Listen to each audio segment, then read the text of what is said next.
Hello everyone, you're watching Let's Talk About Prepping. I'm Tyler, your host, and in this video I'm going to review the Netflix original movie Close from the perspective of a prepper.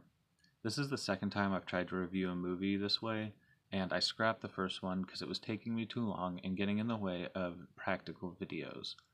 But I do think that there's value in watching fiction and garnering some ideas as preppers from it. I don't necessarily think that the ideas of Hollywood producers are ones that we should take at face value as preppers in a life and death situation. Often it's how we disagree with them that gives us some good ideas to distill from these fictional works of art that we like to watch in our spare time. And I think that it's just fine to watch fictional movies in our spare time. We all need time to unwind so that we don't experience prepper burnout. But I won't always say that I watch action movies or movies with a practical prepping lesson in them. I often watch comedy movies for the exact purposes of morale.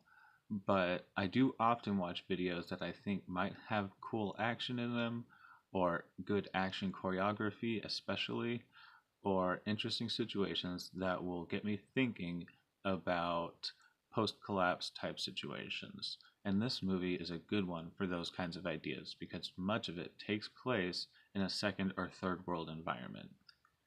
The movie Close is a Netflix original movie starring Numi Rapace, who is a great actress who's very good at portraying action. The movie opens with her standing in a desert village and being picked up by a truck. She is a personal security officer who is apparently helping these press people get through a war-torn area.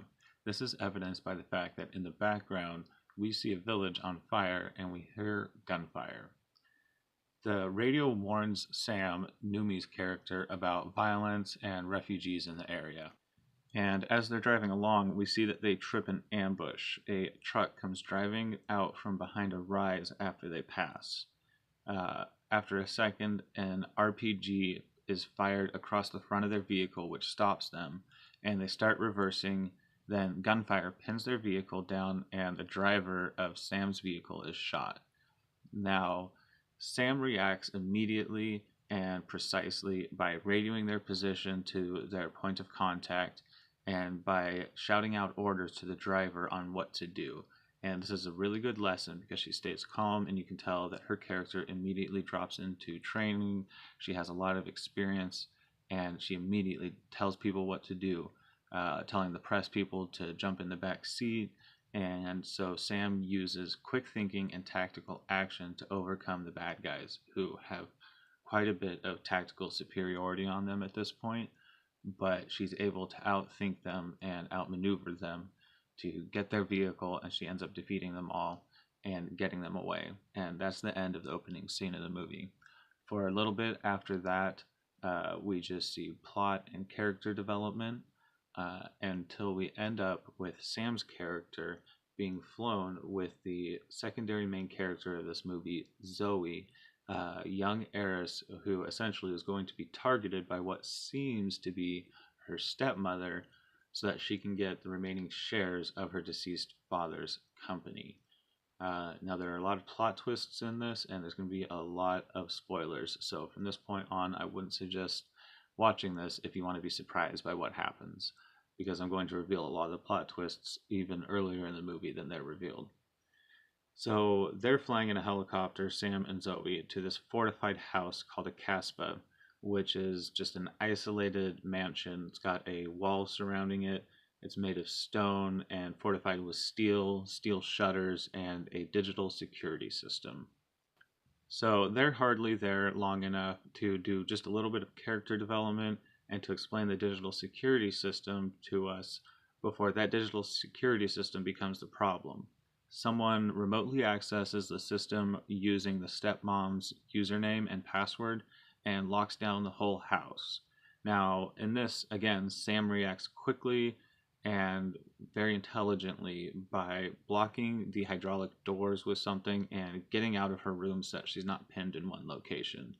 Now, as she moves through the house, she sees most of the members of the security team get killed by what seems to be automated weapons in the walls, which, I'm sorry, but that just seems like a horrible idea to put into your house. as cool as it is, takes out all of the security team except for one guy who Sam tells to go and try to get into the security room. Sam herself goes to get Zoe, and on her way, we see pretty much the rest of the security guys get taken out. She manages to get to Zoe, and as the bad guys are trying to get into Zoe's room, she gets Zoe out of her room. They run through the woods and make contact with the police. So this next scene is interesting because the police have taken Sam and Zoe in a van through an unfamiliar city, and the women are pretty panicky because they've just been attacked, and this whole scene is set up to look pretty suspicious. The men won't talk to them very much, and Zoe, who can speak the language, overhears them talking about an address that isn't the police station and money. And for one thing, this is good to point out that it's good to know the language of people that you're going to be around if you're anywhere besides your native area. And so, anyways, the girls decide to attack the men, and Sam's trying to do this without killing them, but one of the police draws a gun on Sam, and Zoe ends up shooting him. So they hurry, they get out of the vehicle, the whole marketplace that they're in is panicking, and they stay low, run away, and Sam reveals that she has a sort of girdle around her stomach with pockets lining it. This is a great way to carry money if you're in a market that's sort of chaotic like the one they're in, and you want to carry money without worrying about being pickpocketed. Anyways, the whole scene is portrayed as very chaotic. They're in a sort of third world marketplace, and so they hurry, get off the street into a hotel, into a room where they can lay low. And this is the point where Zoe really starts panicking. This is a pretty good depiction, I think, of shock, of someone going into a panic attack. Sam tries to calm her down, and this is the point where I'd really like to bring out that breathing exercises and meditation are a really great idea for anybody who thinks that they're going to be in a panic-inducing situation, and that pretty much applies to any prepper. We talk about reacting to these emergency situations, but one of our key reactions needs to be our own internal state of mind. And breathing exercises like meditation, for instance, just simply breathing in slowly to the count of 5 or 7, whatever's comfortable to you, holding the breath for that long, and exhaling slowly, and repeating this cycle after a pause of 5 or 7 seconds is a great breathing exercise which you can do in the background of any other activity, and which will help you to control your heart rate, your muscle action, everything which becomes erratic in an emergency situation. So anyways, we see this depiction of a panic attack where breathing exercises would really help her to stay calm, but Sam helps Zoe to calm down, and they end up talking rationally about the situation. Essentially, at this point, Zoe is a refugee, and this is important to remember because often in prepping circles, we talk about how things will just be without rule of law or complete collapse, and that may not be the case. Your actions may have immediate and far-reaching consequences even in a collapse or without rule of law situation. If you end up killing somebody, even if it was in a self-defense situation, and enough people cared about that person, you could still find yourself being chased down by an angry mob or other people of that person's faction, even though the justice system no longer exists. So anyways, they find themselves on the run, and they decide to contact Rima, who so far has been depicted to the audience as probably being behind all of this, whether or not she's being framed, but they don't know this. So Zoe calls her, but they end up getting into an emotional argument, and essentially Zoe blows it because of becoming too emotionally attached to what is going on. The fact that the stepmother seems to care more about the stock prices than Zoe's safety. So anyways, that was basically their last tie to the outside world.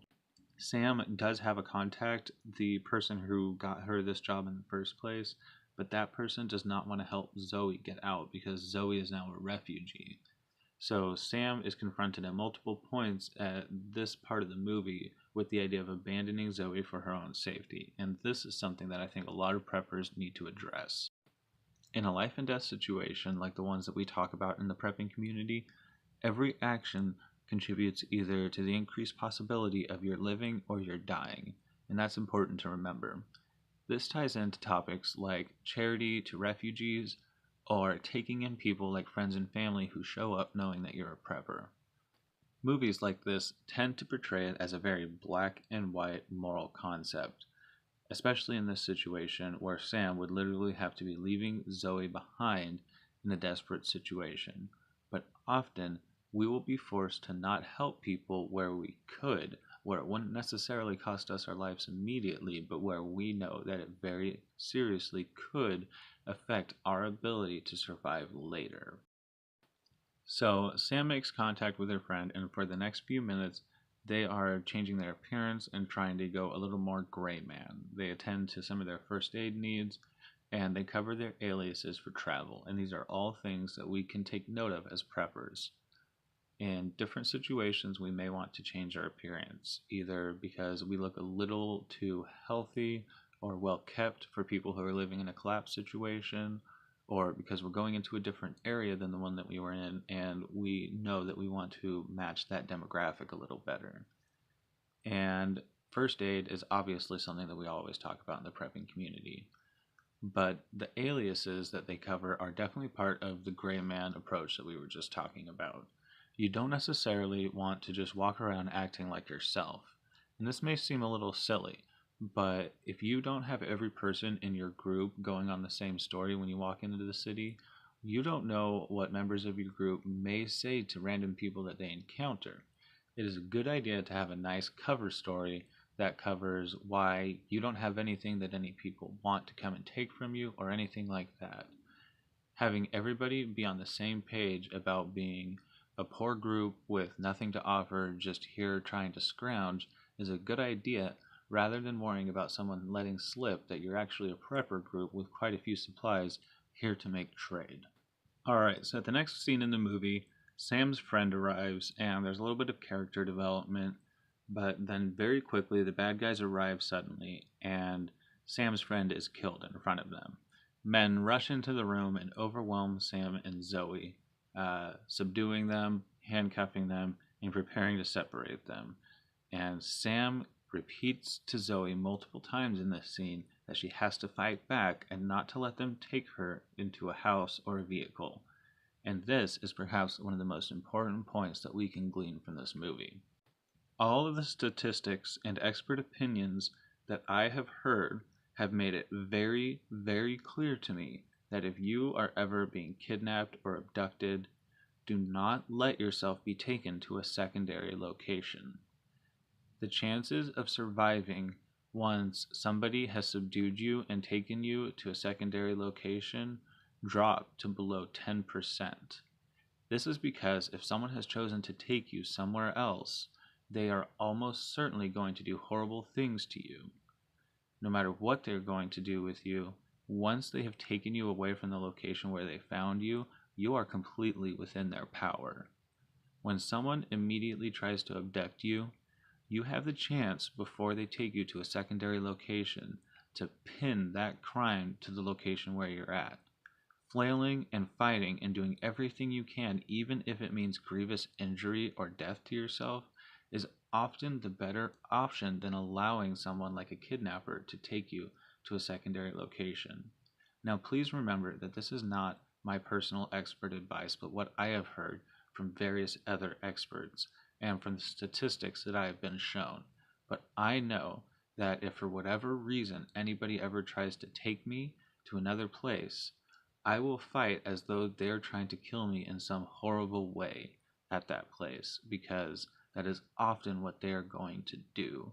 And often, by resisting in this fashion, in a savage and unrelenting fashion, you draw enough attention to your location and draw out the length that they are taking to do what they want to do enough that you will likely disrupt what they are trying to do and save yourself from whatever situation they are hoping to bring you into.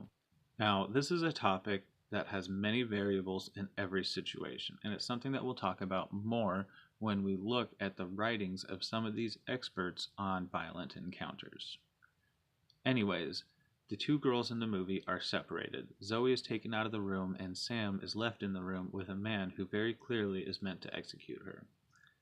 Right when she can tell that he's about to shoot her in the back of the head, she spins around and headbutts him and uses some pretty good maneuvers with her hands tied behind her back to defeat this guy, including using an ankle knife, which honestly I'm starting to come around to thinking might be a good idea, at least to have a knife hidden somewhere on your body besides the usual places like your pocket or your hip. And this is a common prepper idea, but I know people do scoff at it, and I have sometimes been that kind of person.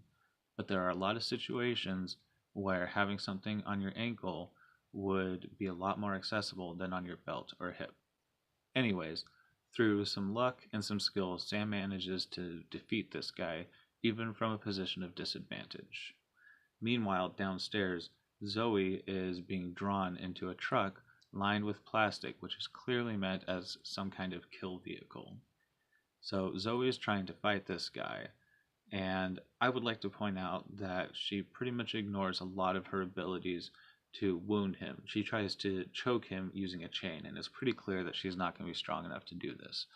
Whereas she could have potentially taken his eyes out, even though her fingers are bound. Anyways, he manages to overwhelm her again, but Sam comes to the rescue by grabbing his legs and helping Zoe strangle this guy. They get Zoe out of the vehicle and she vomits as a sort of stress shock reaction, but they basically gray man up and move again. So they've bought this local taxi. It's basically a perfect gray man facade for them to get around for a little while, despite the fact that it's probably irregular for two women to be driving this vehicle around. They get away, go to a sort of secluded area, and at this point, Sam herself has a little bit of an emotional breakdown because it was her friend that they saw die. And they've pretty much run all out of options. She's never been this far out, it seems, without any resources or contacts. But she does manage to get it back together. She self motivates and gets back in the car with Zoe.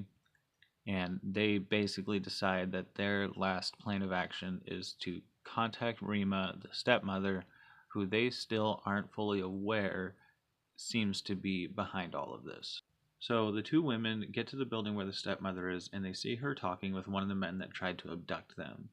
And so rather than revealing themselves, they decide to follow this guy. And this is a good point that it's never good to be reacting to the situation. There needs to be a point where you manage to get a step ahead of your opposition and begin to formulate a sort of chess plan to proactively do things and not always just be reacting to everyone else's actions. So they end up following this guy to a dockyard, and Sam decides to follow him, but before she goes, she makes a contingency plan with Zoe for what will happen if she doesn't come back within a certain period of time. And this is always good to look at what might happen if things go bad. If there are deaths or a failure in the plan, what are the rest of the people going to do? Not necessarily good idea to always act like everything's going to go according to plan, because plans only last until first contact with the enemy. So in this scene, we sort of see Sam practicing some bad stealth. She gets herself seen and attacked. She ends up fighting this guy. They fall in the water, and she manages to hook him with a fishing line, trap him underwater, and get his wallet. So there's a brief scene here where we see the stepmother, Rima, being intimidated by one of the guys from the rival company that's trying to buy mining rights in this country that Rima's company is also trying to purchase. So this throws just a little bit of sand in the gears of the idea that she's the only bad guy in this film. Anyways, Sam and Zoe find Rima's password in the wallet of the guy that Sam just killed. So they go back to the fortified house because using that digital security system and this password, they think that they can hack Rima's phone. So they get there and they have a little bit of interpersonal drama, a little bit of arguing, but they end up fixing it, flattening things out, and hacking into Rima's phone. She notices that this is happening during a meeting and leaves. So the girls see that a bunch of police and a bunch of personal security guys are approaching this Casbah, the fortified house, And so they used the digital security system to lock down the fortress, to shut all the steel shutters and all these things. But this still brings the mood of the movie down quite a bit. And I'd like to point out that even if you're in a fortified position, you do not want to be surrounded by people who want you dead. No matter how fortified and secure your location is, if you are a hard target, you're surrounded, you are something that they are just trying to crack, that is not a good position to be in. We often talk about being able to defend our homes and being attacked by marauders, but just being able to fight well from within isn't enough. We really need to look at our advanced tactics, our advanced perimeters, and our ability to respond to a situation where our nest egg is surrounded, but that should not be everything that we have. And this is something that I know myself and a few other prepper YouTubers are going to be talking about in the future. So for a few minutes, we basically see the house being surrounded and the panic setting in on the two women as they realize how dire their situation is. Eventually, Rima, the stepmother, shows up and she's trying to get her way in, and it sort of sounds like she's feeding them a line until the agent of this rival Chinese mining company arrives and basically attacks Rima. Rima starts to fight back with this sharp piece of jewelry that she has, but she's quickly overwhelmed by this guy, and Zoe hurries and runs out of the room to go and try to help her. So, through a little bit of clever plot movie action, Sam gets locked in the panic room while Zoe runs off to go and try to help Rima.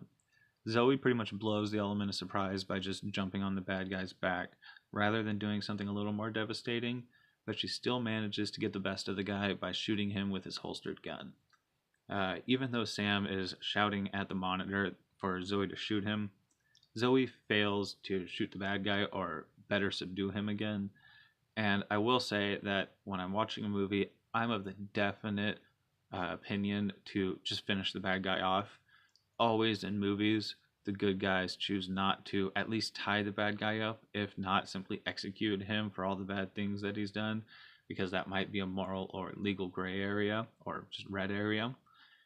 But in a life and death situation, your choices in this matter are going to be very hazy, but also very much more important than just watching a movie. Anyways, Zoe doesn't shoot this guy. She turns around to try to help Rima, and it's actually another bad guy who comes into the room and gets the drop on Zoe, takes the gun away, and is transporting them outside to be taken away, presumably to be held for ransom or to be executed by this rival Chinese mining company.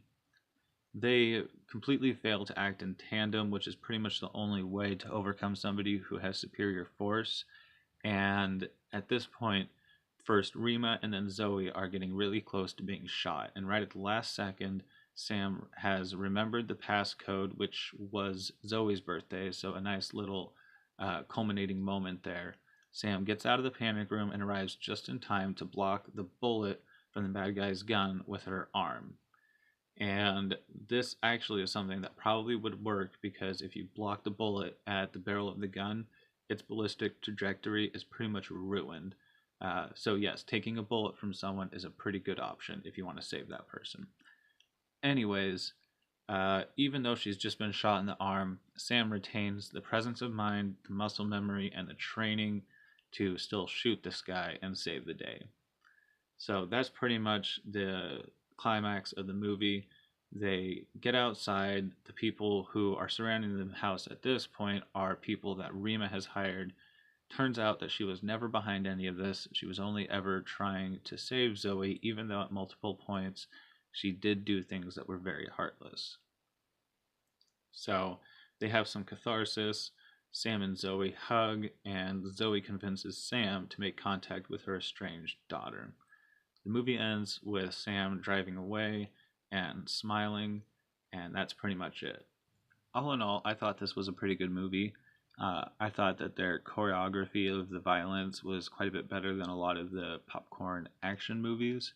I at least appreciated that they tried to depict what it is like to do some of these things in a foreign setting where everything is chaotic and unfamiliar to you.